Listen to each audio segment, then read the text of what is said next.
Hoje eu vou falar sobre algo muito importante e que tem um peso realmente muito forte na hora de a gente fazer realmente uma interpretação dinâmica. O que é uma interpretação dinâmica? É a gente não ficar preso ao pai Google quando a gente coloca lá lua em touro. Aí tem lua em touro é isso e aquilo. Ou, né? Nossa, geminianos são assim, né? Piscianos são assados, como se a pessoa só tivesse um signo, né, para seguir. A gente tem algo em astrologia, dentro do fundamento da astrologia, que são as regências. Isso é o pulo do gato para entender o mapa natal. Por quê? Quando eu comecei a mergulhar em regências, eu finalmente consegui compreender a linguagem, ou seja, o storytelling, né? Digamos, o filme, o enredo que cada mapa tem. Ou seja, que uma pessoa com lua em touro, ela pode ser completamente diferente e ter direcionamentos de vida diferentes do que outra pessoa com lua em touro, do que uma terceira pessoa com lua em touro, do que uma quarta pessoa com lua em touro e assim sucessivamente. Por quê? Porque essa lua em touro, ela está num ambiente. Esse ambiente ele pode ser favorável ou ser desfavorável para a presença lunar, tá? Isso a gente vai ver um pouquinho mais para frente. Mas a Lua ela tá numa área que não é a área dela. Então, em Touro, a gente vai entender que a área de Touro, o signo de Touro, ele tem um domínio, ele tem um comando, ele tem um cara que é responsável por toda aquela área. Imagina um gerente de área dentro de uma empresa. Né? Então a gente tem, aconteceu alguma coisa, aconteceu algum BO dentro daquela área, com quem quer que esteja ali, ou com qualquer tipo, de repente, de, sei lá, de projeto que está rodando naquela área, é o gerente de área que é responsável por aquilo. Mesmo que outra pessoa dentro daquele projeto tenha feito algo, quem vai responder por toda aquela área é o gerente de área. Tá? Então é interessante a gente ter essa lógica quando a gente vai entrar num mapa, porque a gente vai conseguir conectar pontos de uma maneira muito mais profunda do que a gente faz quando tá ali naquela coisa de eu sou geminiano, eu tenho a lua em touro, eu tenho o meu Mercúrio em escorpião. Isso é só o primeiro passo. E a maioria assim, dos cursos, inclusive, nem bate tanto na importância das regências. E foi assim um grande divisor de águas na minha interpretação dar o peso certo para as regências. Que sim, uma lua em touro, a gente vai ter que automaticamente olhar para Vênus no mapa. Porque a gente tem cada signo tendo a sua regência correspondente. Ou seja, o cara que comanda, o dono da boca, o proprietário da área, o gerente de área, né? O proprietário, sei lá, da propriedade, tá? Fazendo alusões aí para ficar um pouquinho mais fácil de entender, tá? Quando você masterizar isso, assim, a maneira como você interpreta um mapa já vai automaticamente mudar. E você vai perceber que se você quiser utilizar a astrologia com o que ela nasceu para ser, né? É como um grande relógio de avaliar momento no tempo, a qualidade daquele momento. Tá bom para isso, né? Tá desfavorável para outra coisa. Você entendendo as regências, você consegue sim afunilar esse tempo com muito mais precisão e sai das leituras abstratas, essas leituras que dá essa sensação que qualquer coisa cabe, né? Se eu forçar um pouquinho, eu acho a resposta que eu quero e não a resposta que o mapa me dá, tá? Então, vamos olhar aqui, tá? Aqui eu sempre brinco que tem aquele ditado, né, que a gente meio que, principalmente quando a gente cresce, né, criança, hoje em dia não, né, hoje em dia já não pode mais falar assim, mas manda quem pode, obedece quem tem juízo, né, então é mais ou menos isso. A gente tem alguém que deve obediência. Se eu estou na casa de alguém, é educado pelo menos pedir licença, não é? Então é mais ou menos nesse sentido, tá? Por exemplo, aqui a gente tem uma relação, né, de poder, ou seja, de domínio. A gente tem essa relação que, claro, a gente olha aqui, pode, quem assistiu o filme, né, achar que é um pouquinho autoritário. Mas perceba que se tem alguma coisa que dá errado, né, na revista, isso aqui é uma alusão, né, a Vogue Magazine, né, quem vai responder por uma capa errada, por um editorial errado, por alguma coisa que está fora da estratégia? Não é a pessoa que está, digamos, abaixo, né, na hierarquia. é a pessoa que está responsável por toda aquela área, ou por todo aquele projeto, tá? Então, isso é importante para a gente entender essa relação de poder. Isso vai ser muito importante quando a gente quiser aprimorar a leitura do mapa, porque às vezes a gente fica na dúvida, mas isso é bom ou é ruim, né? Ai, nossa, sei lá, meu Saturno está em domicílio em Aquário. Isso é bom ou é ruim? Porque a gente tem essa tendência a julgar sempre. Ah, é muito bonzinho ou é muito malzinho. O que eu posso dizer é que esse Saturno em Aquário, ele tá aqui, ó. Ele tá poderoso. Por quê? Porque ele tem que ser. Ele é o cara que comanda a área. A responsabilidade é dele, tá? Então, se eu tenho uma Vênus em Aquário, quem que é o cara que comanda essa Vênus, né? É esse Saturno. Por quê? Porque Vênus está no ambiente de Aquário, que é de domínio de Saturno. Então, essa Vênus, ela deve sim obediência a Saturno, porque no fim das contas, imagina que ele é o grande responsável, porque ali é a casa dele, tá? Por exemplo, para entender melhor essa dinâmica, né? Imagina que você aluga sua casa para uma acumuladora, essa jovem, né, simpática aqui. E ela destrói o apartamento e você começa a receber cartas do condomínio dizendo que tem infestação de rato, de baratas, que sei lá, que está sendo danificada a pintura. Quem que vai responder pela responsabilidade que afetou, às vezes, não só a propriedade em si, mas os arredores ali, né? É o inquilino ou, no fim das contas, vai ser uma dor de cabeça para o proprietário? Claro que o inquilino vai ter, claro, a responsabilidade dele, mas no fim das contas, se acontece alguma coisa dentro da propriedade, é o dono que é o responsável legal pelo aquele ambiente. Então, imagina que é você tendo um domínio, né, ou sendo dono de uma área, tá? Então, isso é a questão das regências, tá? Regências tem um cara que rege uma área, tem um cara que é dono de uma área, e qualquer ponto que esteja naquela área, a gente vai ter que cruzar o dado com esta regência, tá? Então, a gente aprende, né, as regências, principalmente quem entra pela moderna, tá? Aprende a regência com os geracionais, que é Urano, Netuno e Plutão, tá bom? Eu não uso as as regências dos geracionais, por quê? Porque existe uma lógica no astrologuês, para a gente entender quem manda na área, tá? Primeiro ponto, tá? A astrologia, ela foi baseada, né? Imagina que é um sistema de medição do tempo, né? Então, medição da qualidade do tempo. Esse tempo está favorável para tal coisa, está desfavorável para outra.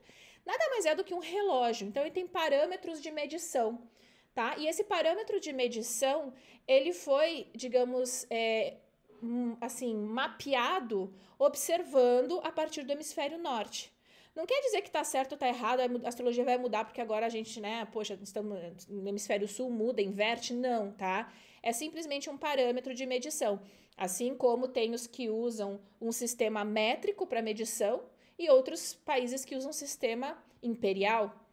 O que mede mais, né? O que é mais longo, tá? Não existe isso, é aquela velha história, né? O que pesa mais, 1 quilo de algodão ou 1 quilo de aço? É 1 quilo, é simplesmente uma medição, tá? Então, sempre lembrando que a astrologia ela foi baseada nessa medição e essa observação a partir do hemisfério norte, tá? E a astrologia tropical, que é a que a gente trabalha, ela está intrinsecamente ligada às 4 estações do ano. Isso é importante para compreender essa dinâmica de qualidade do tempo, tá? Outro parâmetro que é muito esquecido hoje em dia, mas que é, assim, base do entendimento astrológico é se a luz está visível ou não. Se um ponto, ele é visível ou não, tá? Então, algo que eu enxergo é importante como um peso dentro desse sistema, tá? Astrológico, tá bom? Os geracionais, eles não são visíveis a olho nu. Eles foram, né, descobertos muito tempo depois. Lembra que a astrologia começou lá com os babilônios, né? Com a ajuda de tecnologia, tá? Mas Urano a gente consegue enxergar assim a olho nu. É muito raro e precisa ter uma condição muito perfeita para você realmente conseguir enxergar, tá? Então, dentro desse sistema, que nada mais é do que um grande relógio com os ponteirinhos, tá? A gente tem os 7 planetas clássicos, que vai até Saturno, porque Saturno é o limite da nossa realidade, é o que eu consigo enxergar, tá? Eu não sou astróloga clássica, eu uso os geracionais, tá? A maneira como eu uso os geracionais é não como regentes, mas em mapas pessoais, quando não tem essa questão coletiva, porque eles inclusive são muito lentos, né? Aí eu uso como pontos específicos dentro do que eles representam. Ou se não, sim, uma análise mais coletiva, até porque, imagina, o Netuno, o trânsito dele dura 148 anos, é muito tempo dentro de uma expectativa de vida humana, tá? Lembrando que a maneira como eu observo a astrologia, dentro inclusive de preditivas, para trabalhar com preditivas, quem gosta, né? Você tem que ter um relógio calibrado. E todo mundo que faz trânsitos e revolução solar trabalha com técnica preditiva, tá? Pode só não gostar do nome, mas é sim, e foi assim que nasceu a linha de raciocínio dentro da astrologia, tá? Então, grava aí que a gente tem que entender o peso, né, da luz visível. Inclusive, quem aprofunda no entendimento, né, da astrologia sabe que existem diferenças, por exemplo, de um mapa diurno, de um mapa noturno, né, na hora que você avalia a interpretação do mapa. Tá certo? Bom, então qual é a importância da regência? É você saber, quando você vai fazer uma interpretação, quem que é o cara que manda naquela área. Se acontecer qualquer coisa naquela área, quem é o responsável, né? Bom, um ponto importante, então, lembrando sempre que a astrologia ela é um sistema, né, que foi desenvolvido, que é hermético, ou seja, um sistema fechado. É por isso que não faz sentido tudo que se descobre em astronomia, tá, ser colocado em astrologia. Não tem lógica. Então, não faz o menor sentido, tá? Por quê? Porque você tem parâmetros de medição. Por exemplo, um parâmetro de medição que a gente tem é um dia com 24 horas. Se você vir me dizer, não, mas agora eu quero que o dia tenha 48 horas, então eu vou dividir as horas em 2 momentos diferentes e eu vou ter mais horas no dia. Na realidade, o tempo é o mesmo, você só está fazendo uma contagem diferente, tá? Então, o que eu quero dizer aqui é que a astrologia ela já tem esse relógio estruturado para medição de um momento e uma qualidade de tempo. Quando você começa a colocar um monte de coisa, você meio que quebra o parâmetro de medição, tá? E aí surgem muitas essas questões de a astrologia não é preditiva, né? Não é possível prever nada, ela nunca foi preditiva. Não. Quem fala isso tá, assim, colocando na lixeira milênios de estudo astrológico, porque ela nasceu com uma base preditiva, sim, e oracular, inclusive. Bom, então, todo signo possui um comando, tá? Ou seja, todo signo tem um planeta que comanda aquela área onde o signo está no mapa, né? Então, a gente tem o signo que representa o como, o planeta que representa o que e as casas que representam onde. Então, o que acontece, como acontece e onde acontece, tá? Olha que interessante aqui. Eu prometo que eu não vou riscar muito, tá? A gente tem, aqui temos os 2 luminares, certo? A Lua. Lembra que a gente está olhando por um parâmetro de medição que começou a sua observação lá no hemisfério norte, tá? Aqui a gente tem o quê? O verão, certo? A gente tem julho e agosto, que no hemisfério norte é verão, ou seja, a gente tem uma qualidade de tempo. O que é o verão? Quando você pensa no verão, né? Você pensa o quê? No calor, em dias mais quentes, em dias mais longos, certo? Então, você vai vendo que você tem um momento no tempo que tem certas qualidades, tá? E aí você vai pensar, galera na praia, curtindo, né? Um ambiente mais alegre, a gente tem mais vontade de fazer as coisas, tem muita luz, tem muito tempo ali na questão do dia, porque os dias ficam mais longos, né? Então, a gente tem aqui os luminares, a gente tem o Sol e a Lua, tá? E a gente tem lá, imagina que a gente está de um lado e agora a gente vai olhar do outro lado, distante desse ponto que a gente está avaliando, a gente tem o quê? O inverno, certo? O inverno, o que a gente pensa no inverno? Aqui no Brasil a gente não pensa tanto, né? Mas assim, vamos pensar no imaginário de inverno, quando a gente tem as estações do ano muito bem definidas, né? Poxa, o inverno é frio, o inverno geralmente é seco, o inverno não tem, assim, vida, né? As árvores, por exemplo, perdem as folhas, muitas delas hibernam, muitos bichos hibernam, fica difícil a produção de comida, né? Então a gente tem um período de maior escassez, de maior limitação, de mais dificuldade de fazer as coisas do dia a dia, né? As coisas elas ficam mais desafiadoras, para não dizer difíceis mesmo, né? Então a gente tem aqui, ó, as duas conexões saturninas. Então perceba que dentro de qualidades primordiais, né, até tem uma noção, poxa, assim, o limite, né, é a escassez, é a dificuldade por um momento no tempo, tá? É onde a gente tem que ter muito mais responsabilidade para conseguir as coisas que a gente quer, muito mais disciplina, porque às vezes se você perdeu um momentum ali, você não consegue recuperar, né? Por quê? Porque o inverno ele é um período de maior dificuldade nesse sentido, tá? E a regência, então, ela é dada por ordem caldaica. O que é ordem caldaica? Digamos, de acordo com o passo do planeta. Então, é sempre aqui de Saturno, né? A gente colocou Saturno e os luminares. Aqui é o mais rápido e aqui é o mais lento, tá?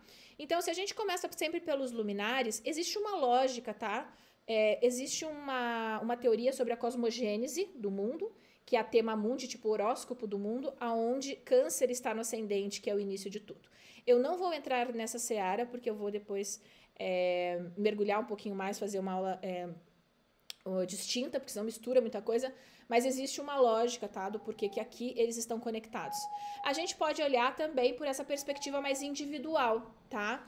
Então, a gente tem o Sol e a Lua, e aí a gente vai tendo os planetas, ó, mais próximos nessa questão do passo. Então, aqui a gente está indo mais lento para o mais rápido, tá? Que é essa ordem caldaica, né? Então, eu tenho aqui Saturno, depois eu vou ter Júpiter, né, que é a cada 12 anos ele dá uma volta ao redor do Sol, né? Saturno a gente tem por volta dos 28, 29 anos no retorno de Saturno. Aí a gente tem então esses passos mais como os dois mais lentos, que são os construtores do zodíaco. A gente tem daí, depois de Júpiter, né? A gente tem Marte, tá? Marte é o planeta dentro da lógica, né? Imagina que aqui está o Sol. Marte é o primeiro planeta depois da Terra, né? O planeta após ali no cinturão dos asteroides. É uma questão mais técnica, né? Porque ele tem 2 anos para dar esse giro ao redor do Sol. Aí a gente tem esses dois que são muito próximos, que são planetas pessoais, ou seja, planetas internos, né? Que acompanham mais ou menos o ritmo do Sol aqui.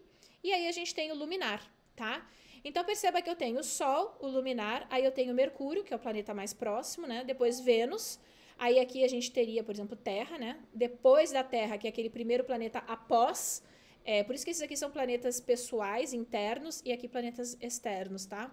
Aí eu tenho Marte, Júpiter e Saturno, tá bom? Então eu sigo essa ordem caldaica, que é o passo dos planetas. Então a gente tem do mais lento e o mais distante, que é Saturno. Lembrando sempre que aqui a lógica é também ligada a essa visibilidade, porque tudo que eu enxergo eu tenho consciência, eu tenho percepção disso na minha vida, neste plano, nessa esfera, tá? E a gente vai tendo o quê? Um sistema de espelhamento, né? Então, a gente tem aqui o luminar, que é o outro luminar, que é a Lua, a correspondência também, né, do planeta, tá? Mais distante, que continua sendo Saturno, e aí a gente vai tendo também a mesma lógica, tá? Então, Mercúrio, Vênus, Marte, Júpiter. Então, perceba que eu tenho o que aqui? Eu tenho uma conexão também de simetria e espelhamento, tá? Então, a gente tem uma correlação de alguns planetas que regem 2 signos, que são duais nesse sentido, e os luminares que são responsáveis só por um signo, tá? Então, a Lua rege o signo de Câncer, ou seja, a Lua é dona de tudo que envolve Câncer no seu mapa. Neme, mas eu tenho uma Lua em Sagitário, o que tem a ver? Bom, significa que a área de Câncer do seu mapa, ela é administrada por uma Lua sagitariana, tá? Então, tudo que está na área de Câncer deve obediência para essa Lua sagitariana. Aí a gente tem a regência de Mercúrio e Virgem, de Gêmeos e Virgem com Mercúrio. A gente tem a regência de Touro e Libra com Vênus. A gente tem a regência de Marte e Escorpião com Áries, né? Então, a gente tem a regência de Peixes e Sagitário com Júpiter, tá? E Aquário com Saturno e Capricórnio com Saturno, tá? Neme, mas eu não gosto de usar essa regência. Para mim, que sou aquariano, a minha regência é de Urano. Neme, eu não gosto, a minha regência que eu gosto de usar é a de Peixes para Netuno e a de Escorpião para Plutão. Olha, eu sei que quando a gente entra num primeiro momento pela moderna, é muito difícil depois a gente quebrar esse costume, tá? Mas se você gosta ou quer que a astrologia seja verificável, se você gosta de trabalhar com técnicas preditivas, entender qual o momento do tempo que está mais favorável, mais desfavorável para algo, testa as regências clássicas. Dá sabe, tipo, são milênios, existem várias mentes muito, digamos, inteligentes, né, que eram grandes astrólogos e matemáticos, inclusive, tá? Então, existe uma lógica por trás, não é uma aleatoriedade, não está conectado com mitologia, tá? É um grande relógio, tá bom?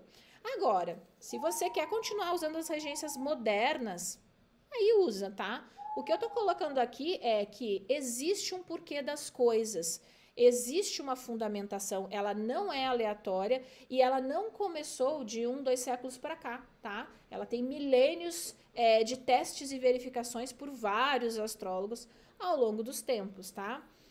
Bom, a gente tem uma lógica também que é o tal do estado cósmico, que ou seja, um planeta, ele está favorável ao seu estado cósmico, que é o quê? Favorável, imagina você tá num ambiente onde você tem completo domínio, onde você se sente bem, onde você tem liberdade para ser quem você é, sem amarras, porque ali você tá no comando, tá?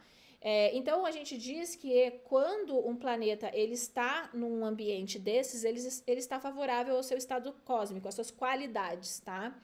E claro, da mesma maneira, o planeta ele pode também estar num ambiente que é totalmente contrário ao seu estado cósmico, no sentido assim, é um ambiente hostil, né? Imagina você colocar, é que eu não sei se vai todo mundo entender o exemplo que eu vou dar, mas pega um cara da Faria Lima e coloca ele para acampar aqueles campings bem no meio da mata onde ele tem que se virar. Você vai dizer, nossa, mas não tem nada a ver uma coisa com a outra, porque cada um, digamos, tem ali o seu ambiente e é bom se dá bem naquele ambiente. É mais ou menos isso, tá? Sabe quando às vezes a gente tem atores que representam alguns papéis e tem papéis que encaixam assim perfeitamente, que você diz, nossa, esse ator foi feito para esse papel. E o contrário também acontece. Aqueles atores que fazem alguns papéis que você diz, nossa, mas nada a ver, não convenceu, não tem nada a ver. É mais ou menos essa lógica, tá? Claro, aqui de uma maneira bem caricata, só para entender. Porque existe uma lógica, tá? Dentro do estado cósmico, que é aquela questão das qualidades primordiais, né? Então, por exemplo, eu tenho o Saturno, né? Que é o regente de Capricórnio e de Aquário, como um planeta seco, frio, oposto à vida, né? Então não tem favorabilidade para a vida. E ele tem uma conexão com a questão do inverno, tá? Então, como eu falei, existe uma lógica por trás das coisas dentro dessa mensuração da qualidade do tempo. E isso é importante quando a gente quer usar a astrologia como um reloginho, né? Como um grande GPS, porque a gente vai conseguir mensurar e inclusive verificar quando a gente está num momento, por exemplo, de favorabilidade na questão de trabalho, ou às vezes num momento um pouquinho tenso para a questão de saúde, tá? Se você entende essa questão de quem é o dono de qual área e qual é essa correlação no próprio mapa que você está lendo, porque cada mapa vai contar uma história, tá? E pode ser que uma lua em touro tenha uma história completamente diferente, e sei lá, 20 mapas que você for ler, tá? É isso que vai dando realmente o entendimento da promessa natal, tá bom? Então, se um planeta, ele está gostosinho, né? No sentido assim, ele tá num ambiente que ele domina, que ele se dá bem, é aquele ator que encaixa pro papel, que você diz, nossa, nasceu para isso, né? Então, a gente diz que ele tá ali domicílio e exaltação, tá? Da mesma maneira, a gente tem aquele planeta que não tá tão feliz, que ele diz, poxa, podia estar melhor, né? Não sei, não gosto muito desse ambiente aqui, sei lá, não gosto das paredes rosas, né? ele tá num exílio ou num detrimento, né? Detrimento ou queda, eu falo mais queda. Mas isso aqui é só o astrologuês, tá? É que nem termo jurídico, né? A gente tem que entender a lógica por trás das coisas, tá? E não ficar decorando, porque senão a gente sempre vai tentar ficar rememorando diquinhas. Entenda de onde vem a lógica, tá bom? E a gente tem também o cara que ele é neutro, né? Aquele isentão. Ele não tá bem, mas ele não tá, assim, ele não tá nem aí. Ele tá ok, sabe? Ele também não auxilia, mas ele também não atrapalha, aquela velha história. Ele tá ali, aqui a gente fala de peregrino, né? Ele não tá ajudando, mas ele não tá atrapalhando, ele não é dono de nada, tá? Então, a gente tem o domicílio, que é quando o planeta ele está no signo que é a casa dele, que é realmente o lugar onde ele se sente super confortável, tá? Porque ali é ele que manda e ponto final. Não tem nenhum. Aquela velha história de mãe, né? Não tem um ai aqui, quem manda sou eu, né? Então a gente tem a Lua, como eu falei, a Lua para Câncer, Mercúrio para Gêmeos e Virgem, a Vênus para Touro e Libra, Marte para Áries e Escorpião, Júpiter para Peixes e Sagitário e Saturno para Aquário e Capricórnio, tá? A gente tem essa questão do exílio, né? Imagina quando você pensa num exílio. Lembra lá na época da ditadura que as pessoas eram exiladas? Elas são colocadas num lugar muito distante do lugar que é a casa delas. Elas estão numa língua que elas não sabem falar, elas estão numa cultura que não tem nada a ver com elas. Elas têm que meio que aprender a lidar com um ambiente que não faz parte das origens dela, né? Então imagina aquele povo que sai do Brasil e assim, poxa, não tem um arroz com feijão, tem uma coxinha. Cadê o pão de queijo? Que sofre, porque não, sabe, não se encaixa naquele ambiente, tá? Então imagina que é um planeta em exílio, tá? Existe uma certa dificuldade, ele não tá curtindo tá ali, tá? Mas pensa nesse sentido, não pensa isso é bom, isso é ruim. Não é muito legal, né? Mas a gente sempre vai ter que entender qual é a história que cada mapa conta, tá? Então, se eu tenho um domicílio do Sol aqui em Leão, o exílio do Sol vai ser nesse lugar onde ele é super distante do lugar de origem, certo? Que é o exílio do Sol aqui, então, em Aquário. A mesma coisa com a Lua. Então, o exílio da Lua vai ser lá em Capricórnio, tá? Aqui, a gente tem o exílio, né, de Mercúrio lá em Peixes, tá? Então, ele tem uma debilidade que a gente chama. Depois eu vou entrar com mais profundidade nessa questão de debilidade e dignidade, tá? Que é só para entender a lógica. A gente tem, então, Vênus comandando o signo de Libra e o signo de Touro, né? Então, a gente tem ela não tão bem colocada aqui em Áries, tá? Ou em Escorpião, né? Aqui também temos o Mercúrio, que domina a área de Gêmeos, então ele não se sente tão confortável lá na área de Sagitário. Por quê? Porque é contrário ao estado cósmico dele, tá? Mas, de novo, isso aqui é só uma nomenclatura, tá? Assim como Saturno, ele tá em exílio, longe das suas raízes, tá? No signo de Câncer, que é o signo lá do outro lado, e o signo de Leão, né? Assim como Júpiter também não se sente tão confortável em Virgem e nem em Gêmeos, tá? Mas, de novo, não classifica as coisas como bonzinho e malzinho, tá? Pensa assim, ele não tá pleno ali, tá? Tem algumas coisas ali que ele não se sente bem, tá? Mas, assim, a gente tem que entender toda a dinâmica quando a gente entra no mapa natal, tá? E, principalmente, nessa questão de tá bom, tá ruim, né? Por exemplo, se eu tenho um Sol, então, em exílio, em Aquário, automaticamente eu vou pensar assim, ok, tá em exílio, ok, pode ser um pouquinho tenso para os assuntos solares, mas deixa eu ver onde é que tá Saturno nesse mapa. Porque às vezes eu tenho um Saturno que em Libra, né, ele se exalta, isso aqui é um trígono, tá? Então a gente sempre tem que entender o contexto inteiro de um mapa, tá bom? Mas de início, tenta entender essa dinâmica estou em casa, não estou em casa, tá? Então imagina, você tá em casa, você tá ali no seu ambiente gostoso e de repente você vai morar fora, né? Ou tá num ambiente onde você não se sente seguro, você não se sente confortável. Você tem que, assim, fazer um esforço muito grande para estar ali, tá? Você não pode ser, assim, simplesmente quem você é, tá? Então, mais ou menos digamos, nessa ordem, tá? A gente tem outros tipos de análise, tá? De dignidades e debilidades, que é mais ou menos o termo técnico em relação a isso, que tem a ver com queda, tá? Então, um planeta ele se exalta num signo, logo ele está automaticamente em queda no outro. Eu vou falar de uma maneira bem geral aqui, mas a gente vai ter uma aula só sobre domicílio, no sentido da regência, e também a questão ligada às dignidades e debilidades, porque tem essas dignidades que eu tô falando aqui, que é o domicílio e o exílio, que estão ligados, então, a eu estar na minha casa e eu não estar na minha casa, eu estar muito longe dela, mas tem outras também, que são, né, também dignidades acidentais, ou seja, eu caí nesse lugar aqui, quando eu não vi, né, já estava lá, tem esse tipo também, que é o júbilo, tá? Mas nós vamos falar um pouquinho mais pra frente para não misturar as coisas, tá? Outro ponto, então, só para colocar aqui, que a gente tem a exaltação e a queda, tá? Então, o Sol, ele se exalta no signo de Áries, tá? Então, ele tem a exaltação aqui, né? Então, a gente tem um trígono de fogo, tá? A Lua se exalta em Touro, tá?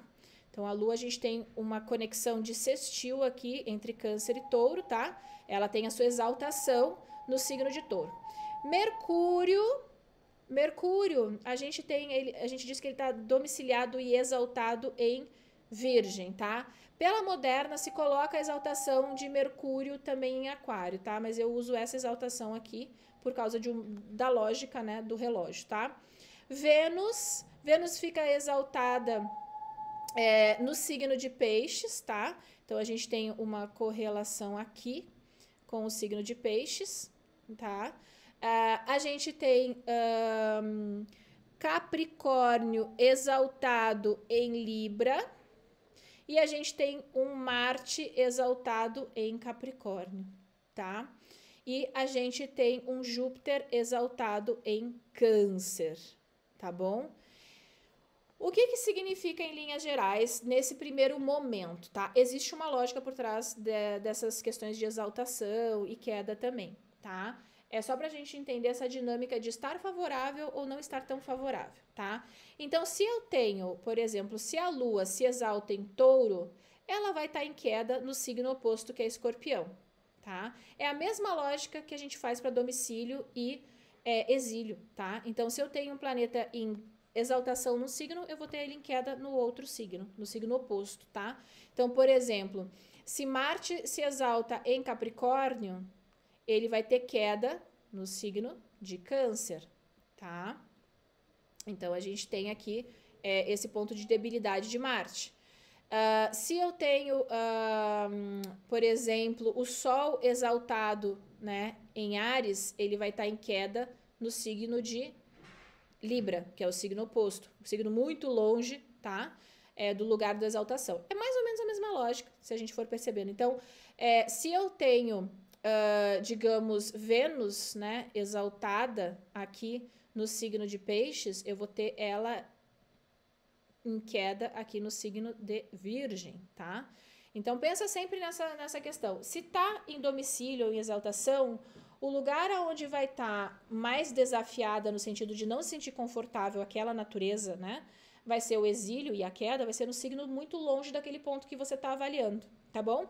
Então, só para repetir, a gente tem o domicílio, então, da Lua em Câncer, Mercúrio domina 2 signos, Gêmeos e Virgem, a Vênus domina, né? Ela é o domicílio de 2 signos, então, de Touro e Libra, Marte de Áries e Escorpião, Júpiter de Peixes e Sagitário, Saturno de Aquário e Capricórnio, tá?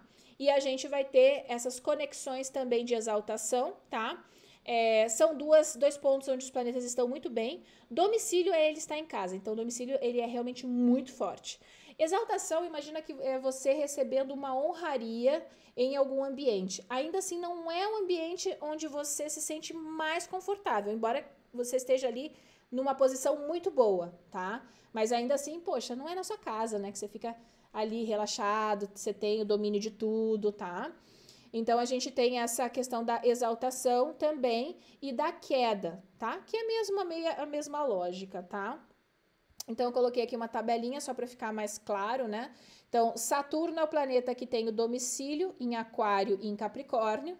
Ele tem o exílio, ou seja, se ele está domiciliado, se ele é dono da área de Capricórnio, ele vai estar exilado, ele vai estar muito longe de casa no signo oposto que é Câncer, tá? A mesma lógica aqui, se ele é o dono da área de Aquário, ele vai estar muito longe de casa na área de Leão, que é o signo oposto, tá? Ele se exalta em Libra, então ele vai estar em queda no signo oposto que é Áries, tá? Júpiter, ele é o dono do signo de Sagitário e de Peixes, certo? Ele que comanda tudo que está nessas áreas aí. Logo, ele vai ter o exílio no signo oposto, que é Gêmeos, e o signo oposto de Peixes, que é Virgem, tá? Ele tem uma exaltação em Câncer, logo ele vai estar em queda em Capricórnio. Marte tem o domicílio em Áries e Escorpião, logo o exílio vai ser no signo oposto, Libra e Touro, tá? Que é bem distante do lugar onde ele se sente confortável. A mesma lógica para a exaltação aqui em Capricórnio e a queda em Câncer. Vênus domina, é dona, né, da área de Touro e da área de Libra. Então, ela se sente exilada na área oposta, que é Escorpião e Áries. Ela está exaltada em Peixes, mas ela está em queda, ou em detrimento, dependendo do que você prefere usar, tá? Em Virgem, tá bom? Mercúrio é o dono da área de Gêmeos e de Virgem. Então, ele tem um exílio, ele está longe das habilidades dele nas áreas de Sagitário e de Peixes, tá? Mercúrio tem uma exaltação pela astrologia moderna em Aquário, tá bom? Mas eu, particularmente, uso só pela lógica do reloginho que eu falei, a exaltação em Virgem, tá? E ele tem também, então, pela astrologia moderna, a questão de Leão. Eu coloquei aqui porque é muito comum ver, então às vezes a gente acha que isso vem da lógica da clássica, mas não, tá? Aqui a exaltação e a queda é Virgem e Peixes, tá bom? Porque existe, como eu falei, toda a fundamentação. A Lua, ela tem o domicílio em Câncer e ela tem o exílio em Capricórnio. Então, ela está super bem no signo de Câncer, porque ali é a casa dela, mas ela não se sente tão confortável, né? Digamos, no domínio capricorniano. E a gente tem, então, a Lua exaltada em Touro e em queda em Escorpião, que é o signo oposto. O Sol domina o signo de Leão e logo ele não se sente tão confortável no signo de Aquário. Ele se sente super bem em Áries, mas não se sente tão bem em Libra. Por que isso aqui é super importante, tá? Isso aqui é mais para a gente entender o peso da questão planetária. Agora, quando eu estou olhando essa questão mais ligada aqui ao quem manda em quem, lembra que eu falei, ó, quem é o responsável, tá? Porque se eu tenho, então, no meu mapa, imagina que eu sou uma pessoa que tenho um Marte em Sagitário, tá? Aí eu entendo que eu tenho o quê? Que eu tenho que pegar esta área e entender, peraí, esse Marte, ele deve obediência ao dono da área de Sagitário, que é Júpiter. E às vezes esse Júpiter vai estar em Libra. Aí a gente vai ter que olhar, ó, tem um Marte aqui, e aí, Júpiter, como que você gerencia esse Marte? Aí Júpiter vai ter que dizer, ó, eu gerencio de uma maneira libriana, mas espera aí que eu tenho que pedir auxílio para minha chefe, que é Vênus. E de repente essa Vênus ela vai estar, sei lá, em Câncer. Perceba que a gente vai fazendo um cruzamento que pode ser bem complexo, tá? Às vezes cai direto dentro do próprio domicílio, então ali é a leitura direta, tá? Agora, às vezes a gente vai fazendo, ligando, é que nem aquele jogo de pontinhos, né? Eu ligo um pontinho, depois ligo outro pontinho, depois ligo outro pontinho, tá? Só que isso vai ajudando a aprofundar a dinâmica da leitura e não ficar em coisas muito limitadas e muito rasas, como, meu Marte em Sagitário, nossa, meu Marte em Sagitário expande, mas expande o quê? Aonde? Como? Né? Qual é a relação das áreas? Então, isso aqui que dá o que eu sempre falo que é a tal da costura astrológica. Isso aqui era para ser uma agulha, né? Não deu muito certo. Então, você vai costurando o mapa e você vai entendendo a leitura dentro de um passo a passo. Isso é realmente um divisor de águas na hora que você realmente aprofunda em astrologia, tá? Eu sei que pode parecer bem complexo, bem difícil nesse início, tá? O que é importante, como qualquer linha do conhecimento, não só astrologia, tá? Entender a lógica das coisas. Porque se você entende a lógica, se você entende de onde vem uma afirmação de que Saturno está bem em Aquário, por exemplo, você não precisa assim, decorar nada. Quando você vê um livro, quando você vê alguma coisa publicada na internet ou alguém falando algo, mesmo que você não entenda, poxa, de onde que a pessoa tirou isso, né? Se você entende o fundamento, você vai dizer, ah, eu entendi. É porque, sei lá, Saturno é domicílio em Aquário, então se tem tal planeta ali, você vai conseguir fazer essa costura, porque você entende da onde vêm as coisas, sabe? Você não pegou coisas aleatórias. Quando a gente entende essa fundamentação, pode ter certeza que você vai conseguir aprofundar a leitura que você faz dos mapas, de qualquer mapa, e vai conseguir também fazer essa verificação, que é super importante. Verificação de momento no tempo, verificação da qualidade daquele momento. Tá bom para tal coisa? Tá desafiador? Qual é o potencial desse mapa? Qual é o potencial dessa lua em touro? Eu não sei, eu vou ter que olhar para Vênus. Eu vou ter que olhar como que está essa Vênus, em qual área, se tem aspectos. Aí você vai mergulhando, né? E vai realmente lapidando esse ponto a ponto, tá? É super importante. Entenda a lógica e essa dinâmica de regências. Quem manda em quem? Quem é o responsável por tal área? Porque você vai compreender que a coisa ela fica meio automática. A partir do momento em que alguém falar, meu Mercúrio está em Sagitário, você já vai entender a dinâmica de como esse Mercúrio tende a se manifestar na vida real, com fatos, com acontecimentos, com dados, né? Você já vai automaticamente pensar, tá, mas peraí, onde é que está seu Júpiter? Se está em Sagitário, você vai ter que olhar para Júpiter. Aí, às vezes, o Júpiter está lá em Capricórnio. Poxa, peraí, agora eu tenho que olhar para Saturno. Perceba que eu parti da leitura de um Mercúrio, mas eu fui cruzando, e eu vou entendendo esse passo a passo da análise e da interpretação, tá certo? Isso é muito importante e não é tão falado. Eu sei que é mais complexo, é sempre para quem realmente quer aprender astrologia e não ficar só nos memes. Então a gente adora um meme, mas quando a gente quer fazer uma interpretação mais assertiva, é muito importante entender regências, tá? Quem manda em quem e entender a lógica por trás disso, tá certo?